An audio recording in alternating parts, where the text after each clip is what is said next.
Por la capa y no por la vaca, de José Santos Machicado. Se cuenta que a mediados del siglo XVIII había en el pueblo de Sicacica un corregidor que, junto a justicia y en lo que atañe al cumplimiento del deber, no condescendía con nadie, dando así cumplida honra al nombre de Justo Severón que llevaba. Don Justo frisaba en los 40 años de edad, era honrado sin ostentación, gobernaba suave y rectamente a su familia, y entre las virtudes cristianas que practicaba, solía poner especial esmero en la caridad. No pocos chasgos, y algunos bien desagradables y dañosos a su bolsillo, hubo de experimentar con tal motivo, porque, conocida su inclinación a favorecer a los pobres y desvalidos, el espíritu de embuste y de engaño llegó a explotar malamente su beneficencia.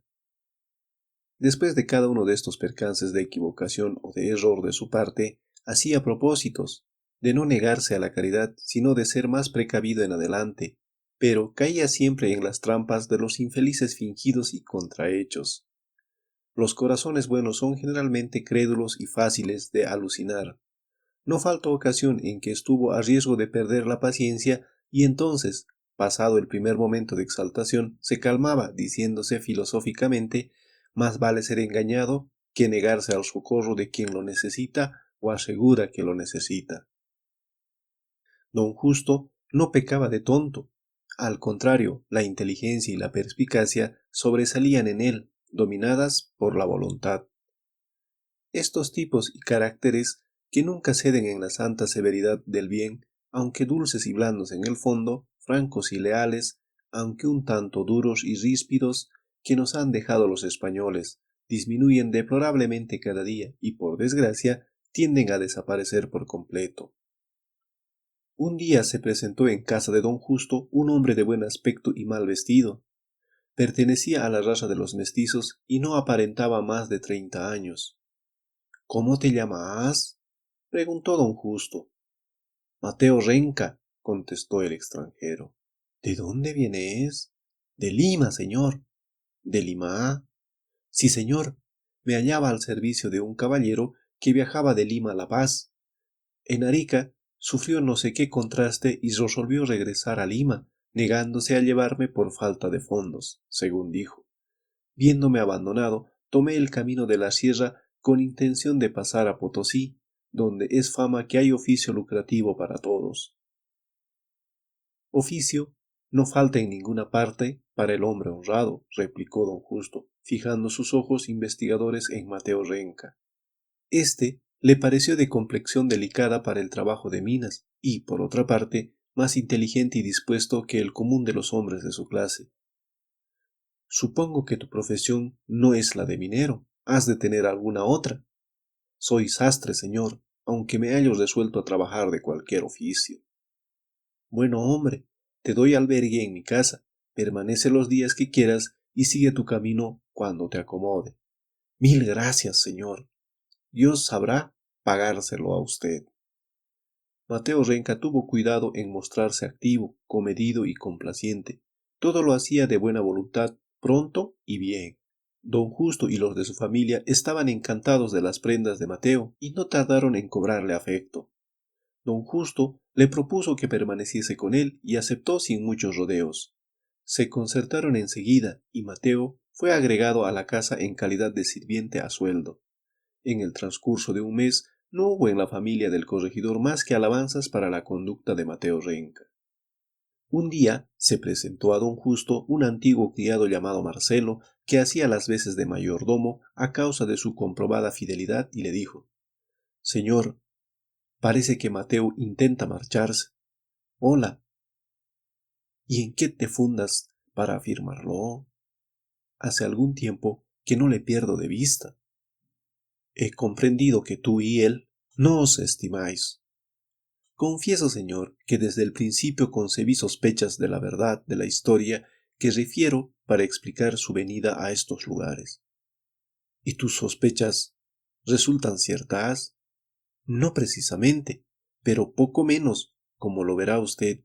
Se empeñó en el aseo y arreglo del cuarto de aparejos y monturas, que los ejecutó en buena ley, y ayer por la tarde al salir de dicho cuarto Concluido ya su trabajo, noté que llevaba algo debajo de la ropa. Nada le pregunté, temiendo equivocarme. Sin embargo, la comezón de la curiosidad o de la malicia no me dejaba reposo, hasta que, aprovechando su ausencia de hoy, he registrado sus cosas encontrando este lío. ¿Está ausente hoy? De orden de usted, fue al campo en pos de los alcaldes indígenas. ¿Y qué contiene ese lío? Véalo usted. 2 cucharas, un plato y un par de estribos de plata envueltos en 2 camisas y una frazada. ¿Habrá bribón más hipócrita y taimado? Me lo traes inmediatamente que vuelva. Mateo Renca no volvió a la tarde ni al otro día. Con tal motivo, decía don Justo a Marcelo, el pillastre se fugó indudablemente. Reparó que estaba descubierto y no pudo llevarse el robo. Pero se llevó la capa de usted. ¿Mi capa? Sí, señor, su capa de paño de San Fernando. La he buscado en toda la casa sin encontrarla. Está visto, la gente se malea y se corrompe rápidamente, exclamó don Justo. Y es posible que llegue el día en que no haya en quién confiar.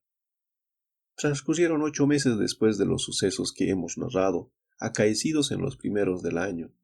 Por noticias que le transmitieron los pasajeros, don Justo tuvo conocimiento de que Mateo Renca se hallaba en Potosí, que vivía con holgura sin trabajar y que la autoridad no le perdía de vista por sospechársele de oficios e industrias castigados por la ley. Un día recibió el parte de que una vaca de la hacienda C, robada en la semana anterior, había sido encontrada una mañana por los comisarios juntamente con el ladrón que la ordeñaba en el camino. Don Justo sentíase indispuesto y no salía de su casa.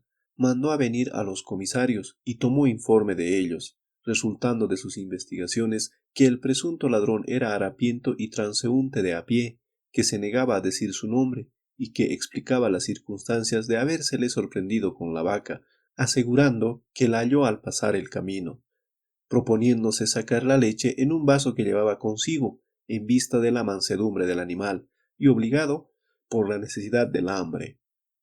Don Justo pensó que, habiéndose recobrado la vaca y estando el ladrón en la imposibilidad de pagar multa o indemnización de daños, lo más conveniente era imponerle un castigo temporal por vía de corrección y soltarlo. En consecuencia, ordenó que se administrasen a dicho ladrón, el cual indudablemente debería hacerlo no obstante sus excusas, 50 azotes y que se le diese libertad. A la media hora volvieron los comisarios y le dieron parte de que, acabado de efectuar el castigo, se presentaron los señores M y P, propietarios de las fincas circunvecinas, declarando que la vaca en cuestión no parecía haber sido robada sino extraviada, porque fue vista andando de su cuenta varias veces y en diversos lugares. Don Justo se inmutó visiblemente y mandó a los comisarios a repetir el parte. Un inocente castigado, exclamó con amargura. He aquí una falta imperdonable en la autoridad. Es necesario darle satisfacción, es necesario ofrecerle compensación. Traedlo aquí. Marcelo, que estaba presente, dijo, viendo la exaltación de su amo. Quizá no tanto, señor, quizá no tanto. ¿Por qué te permites esas palabras? Tengo mis razones. Que venga el ladrón. Este no tardó en llegar con los comisarios. Tenía la cara pálida y sucia y los cabellos caídos sobre la frente. Siento mucho el error que se ha cometido con usted, le dijo don Justo con voz melosa y casi compungida. Señor, nadie quiso escuchar mis descargos. La voz de usted no me es conocida. Es la de Mateo Renca, intervino Marcelo. ¿Cómo? ¿Mateo? Y si no, mírele usted la cara, añadió acercándose a éste y echándole atrás sus cabellos que le tapaban la frente. Sí, efectivamente, aunque un poco desfigurado, es él. Señor, perdóneme usted, exclamó Mateo, cayendo de rodillas. Levanta, Billetre, que no sé si voy a llorar o reír, pero no, en el caso es más de risa que de llanto. Y don Justo soltó una carcajada. Ya sabes, continuó, por la capa y no por la vaca tenías bien merecido 50 azotes y aún más, y ahora largo, antes que se me ocurra hacértelo repetir. Te notifico que salgas a la brevedad posible de los términos de Sicacica. De lo contrario, te remito con buena custodia a la subdelegación y te pongo en la cárcel hasta que de algún distrito judicial te reclame un exhorto o requisitoria, que no pueda tardar, supuesto el interés que inspiras a la justicia. Mateo Renca diose prisa en marcharse y los comisarios despejaron la habitación. ¿Quién lo había de pensar?, se decía don Justo. Es rara la forma en que ese vagabundo ha venido a pagar el robo de la capa. El hecho fue comentado y no tardó en alcanzar verdadera celeridad. El nombre de don Justo Severón, corregidor de Sicacica, se hizo popular y la frase, por la capa y no por la vaca, pasó a la categoría de adagio o refrán. Desde entonces, cuando un inocente se ve castigado por un delito que se le atribuye en falso, si bien es culpable de otro u otros, se dice por la capa y no por la vaca. Y así a la víctima inocente de una pena no se le conocen otra u otras faltas, suele decirse entonces, recurriendo a una presunción de maledicencia, ha de ser por la capa y no por la vaca. La maledicencia humana es sutil y lista para buscarse compañías honorables y aún respetadas.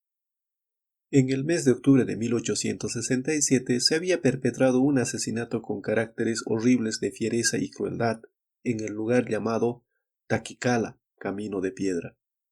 Taquicala es una vía que, saliendo de la quebrada de Sorata más o menos por el oeste-noroeste, conduce a la notable estancia de San Pedro y después a los pueblos de Chuchulaya, Tumisi y otros.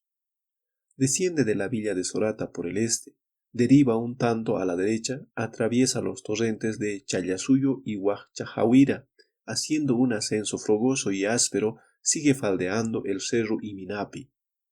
El punto de ascenso se llama Taquicala y da nombre al camino. Es un lugar poblado de monte bajo, donde los árboles alternan con enormes pedrejones, mal asentados al parecer y amenazando rodar. El cerro en esa parte es de pendiente rápida y cubierto de césped rústico. El río San Cristóbal corre precipitado en un cauce estrecho y profundo. El ascenso de Taquicala es difícil y mortificante a causa del piso desigual, de las piedras atravesadas en forma de gradas o saltos y de las vueltas irregulares y caprichosas. El descenso, sobre todo lo dicho, es literalmente pésimo y no exento de peligros. El borde del camino presenta sitios sin ningún atajo, especie de balcones que dominan el río a una altura vertiginosa. Taquicala es un lugar que ofrece los atractivos de la soledad y las bellezas salvajes de la naturaleza, muy próximas a lo terrorífico y espantable. El cadáver de Juana Muerino fue encontrado a la orilla del río y conducido a Sorata. Los esfuerzos de averiguación descubrieron que Juana Muerino era una joven mestiza procedente de la provincia de Muñecas que vivía en la estancia de San Pedro con su amante Román Pinastro, vecino del lugar y sombrerero de profesión, que la pareja armaba frecuentes peloteras ocasionando por los celos de Pinastro y que en la tarde anterior había dejado la estancia dirigiéndose a la villa. Motivos existían para creer que Juana Murieno fue asesinada al llegar la noche. Dos niños indígenas a esa hora recogían leña en las inmediaciones. Habían visto caer a una mujer desde una inminencia de Taquicala, que a poco vino un hombre, el cual echó al río el cuerpo palpitante, que el río no se llevó el cuerpo, y el hombre lo volvió a sacar poniéndolo en la orilla, que allí cubrió el cuerpo con ramas secas y trató de hacer fuego sin lograr que éste ardiera, que por último quitó la faja de la cintura de la mujer y la ahorcó amarrando uno de los extremos al tronco de un árbol. Entonces ellos emprendieron aterrados de fuga. Preguntados los muchachos sobre el aspecto y figura del matador, dieron las señas de la talla y del vestido del sombrerero Pinastro, a quien todos conocían en Sorata. El cadáver, lastimosamente maltratado, confirmaba la declaración de los muchachos, presentaba equimosis y heridas por el choque contra las aristas de roca y las piedras. El cabello y el vestido estaban chamuscados por el fuego, profundamente amoratado el cuello y la lengua suelta. El cadáver se hallaba expuesto en el atrio de la iglesia. Rugió de indignación el pueblo, y las mujeres comenzaron a llorar, dando alaridos de compasión y de coraje. Es necesario capturar al asesino, se dijo, y se despacharon comisiones a San Pedro y a otros lugares, dando la consigna de inmediata denuncia si fuese visto en la población. Al otro día, a eso de las 2 de la tarde, corrió la voz de que Román Pinastro se hallaba en una casa del barrio de San Sebastián. La noticia circuló con rapidez y el pueblo se congregó en pocos momentos con objeto de capturar al asesino. Apoyado en una pared baja que daba a la calle, mirando plácido y curioso a los primeros grupos que llegaron, mas cuando oyó que gritaban señalándole con la mano: «Él es, no se nos escape, hay que amarrarlo», no faltando quien añadía: «hay que matarlo». El hombre se asustó, como que no tenía la conciencia tranquila, refugiándose en el interior de la casa. Perseguido allí por la muchedumbre que ausentaba por instantes, hizo prodigios de fuerza y de gimnasia, escurriéndose entre los que lo rodeaban, y hacían y saltando la tapia posterior de la casa, huyó por el campo libre. Burlado el pueblo, se precipitó en pos de él, dando grandes voces: «¡Al bandido! ¡Al asesino de Juana Murieno!». El hombre corría con toda la ligereza que le era posible, y la masa del pueblo, compuesta de hombres, mujeres y niños de la plebe, aun de algunos jóvenes de clase superior, le seguían sin perderle de vista. Ese conjunto de gente moviéndose siempre y deprisa afecta a las formas aterradoras ya de las hinchadas aguas de la inundación, y a las de una larga y gruesa serpiente, y a la de un pulpo enorme que juega a la vez con sus muchos brazos. El perseguido pasó por el costado derecho de la capilla de San Sebastián y descendió la cuesta. Trató de alcanzar el camino de la quebrada de Chayapampa. Grupos de gente que ocupaban diversos puntos de ese lado le obligaron a torcer hacia la derecha. Corrió en dirección al molino de Yaurini, atravesó a cierta altura y continuó por la falda del cerro. Vióse detenido por una pendiente inaccesible y a punto de caer en manos del furioso tumulto, se tendió de espaldas, dejándose rodar hasta la playa del río Chayasuyo, por el sitio que le pareció menos peligroso. Allí también encontró gente enemiga, y al instante estuvo rodeado. No tardó en llegar el grueso del pueblo, que lo acometió sañudamente. Al son de los apóstrofes de verdugo, asesino, bandido, cobarde y otros, fue aporreado y arrastrado por los cabellos sobre la arena y las piedras. El ataque se encarnizaba, el hombre había sufrido ya algunos pinchazos en la cara, y las demás mujeres disponían de grandes agujas de prender los rebozos y mantillas. Intervinieron los jóvenes entonces a fin de evitar un asesinato. Se esforzaron por recordar al pueblo que el delincuente pertenecía a los jueces, quienes le juzgarían según las leyes. Lograron arrancarle de en medio de la multitud y le escoltaron hasta la población. El hombre no dijo nada, el terror le embargaba la lengua. El juzgado de instrucción se hallaba situado en la plaza donde ahora se veía reunido casi todo el vecindario de Sorata. El juez y el fiscal se encontraban juntos y salieron a la puerta atraídos por la novedad de la presencia del presunto reo. Ofrecía un aspecto deplorable, la cara pálida y ensangrentada, los pelos desgreñados, el vestido rasgado en varias partes daban testimonio de los riesgos que había corrido. «Hola, famoso Román Pinastro», le dijo el instructor. «Debe usted pasar a la cárcel. Mañana se le tomará la indagatoria». «Señor, no soy Román Pinastro. Me llamo Agustín Quinto». «¿Cómo que no es usted Pinastro? ¿No es usted vecino de San Pedro?» «No, señor. Yo soy vecino del cantón Chavaya». «¿Qué embrollo hay aquí?», exclamó el juez instructor. Varios de los circunstantes se acercaron contemplando fijamente al preso. Después de algún rato y de comunicarse en voz baja sus impresiones, dijeron al fin: «Efectivamente no es Pinastro, pero se le parece mucho». «Raro, y más que raro, terrible», repuso el juez. «Sería el caso de que una equivocación casi acaba con un inocente». Se llegó una anciana al juez y le alcanzó un pliego diciéndole: «Señor, este recurso. Dáselo, señor, al actuario». «Señor, dígnase leerlo, se trata de este hombre». Él leyó el escrito con manifiestas señales de sorpresa y le pasó al fiscal. Cuando éste hubo terminado la lectura, le dijo aquel: «Esta no es una equivocación ordinaria, es la de don Justo Severón, corregidor de Sicacica». «Exacto», respondió el fiscal sonriendo. «Señor», insistió la anciana, «hace 4 días que Agustín Quimbo robó a mi nieta, menor de 18 años. He venido en seguimiento suyo y apenas he podido llegar esta mañana. Tenga usted piedad de una pobre huérfana». El juez, conteniendo la risa que le resotaba en los labios, dirigió a Quinto estas palabras: Amigo, tenga usted paciencia, es por la capa y no por la vaca. Pase usted a la cárcel, añadió el fiscal, y enseguida se procederá según la ley. La novedad del suceso se pintaba en todos los semblantes. Los avisados y maliciosos reían francamente. En un grupo de señores en que se encontraba el cura se produjo el siguiente diálogo. Es de admirarse que un hombre se parezca tanto a otro, y también que se parezca en el delito. ¿Que se parezca en el delito? Pues claro, mató el uno y el otro robó a una mujer. Delitos de faldas ambos. Lo cierto es que el que la hace, la paga. Bien dicho, agregó el cura. En eso no estoy muy conforme. Yo sé que algunos lo han hecho bien gordas y no las pagan. Al contrario, gozan de una buena fama y de consideraciones. Pero hay otra vida, añadió el señor cura. Ah, si para entonces me la dejas.